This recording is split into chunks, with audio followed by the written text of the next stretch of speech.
Alors, quel est le lien que vous entretenez entre la philosophie et l'humour? Parce qu'il y a vraiment un passage qui est assez réjouissant, c'est celui de la baignoire de Dortmund. Ah, Alors, mais c'est le lien qu'il y a entre le réel et l'humour. Qu'est-ce que vous voulez que je vous dise, moi? La baignoire de Dortmund, il faut rappeler ce que c'est, la baignoire de Dortmund. C'est une technicienne de surface du musée de Dortmund a vu une baignoire dont la patine était abîmée, et donc elle a beaucoup frotté la patine de la baignoire abîmée. Manque de bol, la baignoire en question était une œuvre, entre guillemets, de Martin Kippenberger, qui s'appelait, il faut en parler au passé, hein, quand des gouttes d'eau commencent à tomber du plafond, laquelle était assurée pour 800 000 euros. Et alors, quand j'ai appris cette histoire, que je trouve hilarante, que je trouve très drôle en fait, vraiment très drôle, et dont il y a beaucoup de choses à dire à mon avis, j'ai un peu mené mon enquête sur ce genre de malentendus, et j'ai découvert qu'en 86 au musée de Düsseldorf, il y avait une motte de beurre de Martin Boyce, qui avait été comme ça nettoyée par une femme de ménage, alors que c'était une œuvre qui s'appelait Coin gras, faites des queues. C'est le réel qui est drôle dans ces cas-là. C'est-à-dire que c'est l'œil de l'enfant, en fait. Le roi est nu dans ces cas-là. Voilà, le roi est nu. Qu'est-ce que c'est la baignoire de Martin Kippenberger quand des gouttes d'eau commencent à tomber du plafond? Je veux dire, c'est une baignoire, la baignoire K, la baignoire de Kippenberger qu'on a extraite de son usage, qu'on a désustensilisée pour l'exposer et dont on a choisi de faire une œuvre. Pourquoi pas? Mais quand Duchamp faisait ça, avec un urinoir, ce qui est pareil, il prenait soin de se moquer de lui-même. Après, les snobs se sont attachés à y voir de la beauté, mais lui-même prenait soin de se moquer de lui-même. Le problème de l'art contemporain, si vous voulez, c'est que s'il était véritablement rigoureux, il se donnerait à lui-même la valeur, non pas que le marché lui donne, mais la valeur marchande des objets qui ont servi à produire les œuvres en question, puisqu'il s'agit justement pour lui d'isoler ces œuvres, de les sortir du régime de l'utilité pour attirer le regard sur ces choses que nous négligeons de regarder, ce qui en soi est très bien. En soi est très bien. Le problème, c'est quand l'art contemporain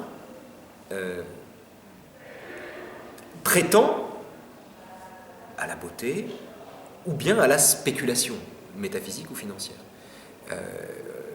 Si c'était un art qui se satisferait de son autodestruction, au motif que la première chose que l'on peut apprendre d'un objet de consommation, c'est précisément qu'il est périssable, si c'était un art qui mettait en scène cela, il n'y aurait rien à dire. Le problème de l'art contemporain n'est pas l'art contemporain, le problème de l'art contemporain, c'est le grand cas qu'il fait de ses propres œuvres, alors que le fond de sa démarche, c'est précisément le contraire. Donc la baignoire de Kippenberger, écoutez, moi, je me suis bien marré, je me suis demandé, au fond, quelle était la différence entre la baignoire de Kippenberger et la mienne. Et la seule différence, c'est que je me sers de ma baignoire, alors que je ne vais pas me baigner dans la baignoire de Kippenberger, c'est trop sale. Et puis parce qu'elle n'est pas là pour ça. Mais il faut quand même s'interroger sur le fait que, de la vie générale, c'est moins grave d'effacer la patine, de racler la patine de la baignoire de Kippenberger, que de lacérer la Joconde. Je veux dire, même un amoureux absolu de l'art contemporain tiendrait la lacération de la Joconde pour un crime plus grave que le nettoyage de la baignoire de Kippenberger. Pourquoi? Qu'est-ce qui se passe là? C'est bien que quelque chose a changé, c'est bien que certaines œuvres, ont en soi moins de valeur que d'autres. Et au fond, c'est sur cette ambiguïté propre à l'art contemporain et cette histoire que je trouve hilarante que je m'arrête. Mais c'est l'humour de l'enfant. Il faut de temps en temps un enfant qui dise au roi qu'il est nu. Il faut de temps en temps un enfant qui dise « Mais enfin, Majesté, vous êtes à poil. Majesté, vous êtes nu. » Il faut de temps en temps que, quand tout le monde s'accorde à voir ce qui n'existe pas, c'est-à-dire à voir une œuvre d'art sous une baignoire, il faut de temps en temps qu'il y ait un œil d'enfant qui rappelle tout le monde au fait qu'on est devenu fou, que c'est une folie, c'est une folie marrante, c'est une folie intéressante. Mais le vrai sujet de l'art contemporain, c'est le spectateur. Le vrai sujet de l'art contemporain, c'est le spectateur. C'est le spectateur démocrate, qui trouve ça hermétique et qui en même temps a le sentiment qu'il pourrait faire la même chose. Le vrai sujet, il est là, il n'est pas ailleurs. Mais alors, l'histoire des ronds de café, parce que ça peut être très beau un rond de café. Oui. Un rond de café sur une tasse. Les arabesques que dessinent les ronds de café secs sur une tasse, bien sûr. Est-ce que ce ne serait pas un regard, justement? Mais si, c'est ça qui est beau dans l'art contemporain, justement. Mais il n'y a pas besoin d'art contemporain. Le monde est un réservoir indéfini de merveilles. absolument indéfinie de merveille. Et de ce point de vue, sortir un objet du régime de l'utile, c'est faire, entre guillemets, œuvre utile ou œuvre indispensable. Puisque c'est nous rappeler au talent de regarder le monde séparément du besoin qu'on en a. Sauf que, il ne suffit pas de faire ça pour être un artiste. C'est là le problème. Si vous prenez Doisneau, par exemple, oui. Sa photo. Ça n'a rien à voir. Si, c'est à un moment donné, il a pris une image. Eh ben, Doisneau, le baiser de Doisneau. Si c'était 30 secondes avant, c'était pas la même. Bien sûr. Ça faisait pas la même chose. Le baiser de Doisneau, c'est aussi un baiser. C'est aussi un baiser. C'est pas juste une photo comme ça. Quand Doisneau filme le regard indigné d'une dame qui voit une paire de fesses dans la vitrine d'une boutique, c'est une série d'ailleurs, où il photographie des photos, il y a une dame cul nue dans la vitrine, il y a des gens qui passent et ils filment, enfin ils photographient l'expression, l'indignation. Alors quand ce sont des dames, en général elles s'indignent, ce sont des messieurs, ils regardent attentivement pendant que madame s'indigne, enfin c'est ça qui est beau. Ce qui est beau, c'est le kairos, c'est-à-dire que c'est le sens du moment, il attrape quelque chose. Il attrape quelque chose et il magnifie ce qu'il attrape. Dire que le réel est un réservoir indéfini de beauté ne veut pas dire que tout est beau tout le temps. Dire que le réel est un réservoir indéfini de beauté signifie que la qualité d'un regard est de nature à faire jaillir la beauté d'une situation ordinaire de l'existence.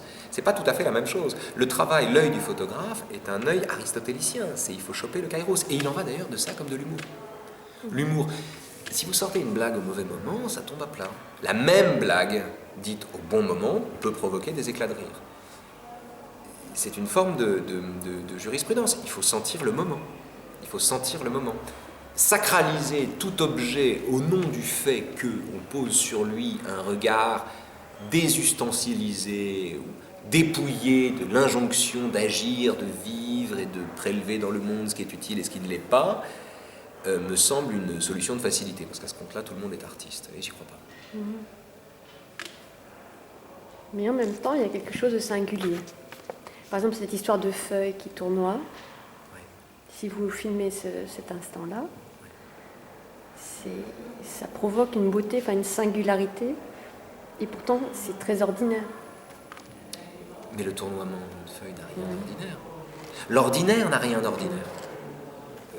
L'ordinaire est un extraordinaire possible. L'ordinaire n'a rien d'ordinaire.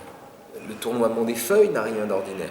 Le tournoiement l'autre jour, j'ai croisé un tournoiement de petites boules de polystyrène sur l'entrée d'un parking. C'était sublime. C'était merveilleux. C'était merveilleux. Et c'était un renseignement sur la beauté possible de cet assemblage improbable. Ce qui n'est pas ordinaire, c'est l'ordinaire lui-même. Ce qui est invraisemblable, ce qui est extraordinaire, c'est l'ordinaire lui-même. Mais une fois qu'on a dit ça, on ne peut pas s'en satisfaire. C'est-à-dire, s'en satisfaire consisterait à dire, du coup, tout est beau. Non. Le regard, ça a un sens. Et l'œil de Doisneau, justement, montre bien que il ne prend pas n'importe quelle photo. C'est même le contraire. Il n'y a pas plus exigeant que le fait d'être attentif à ce qui nous entoure. Être attentif à ce qui nous entoure, être attentif à la beauté possible, au jaillissement possible de la beauté de ce qui nous entoure, n'a rien à voir, je crois, avec le fait d'adouber toute forme de réalité au nom du fait que, existante, elle est belle. L'art contemporain, d'une certaine façon, prend un phénomène banal, met une cloche dessus et le met dans un musée. Si Doisneau avait travaillé comme ça, il n'aurait pas fait le baiser. Que pas, d'ailleurs, une grande photo, à mon avis.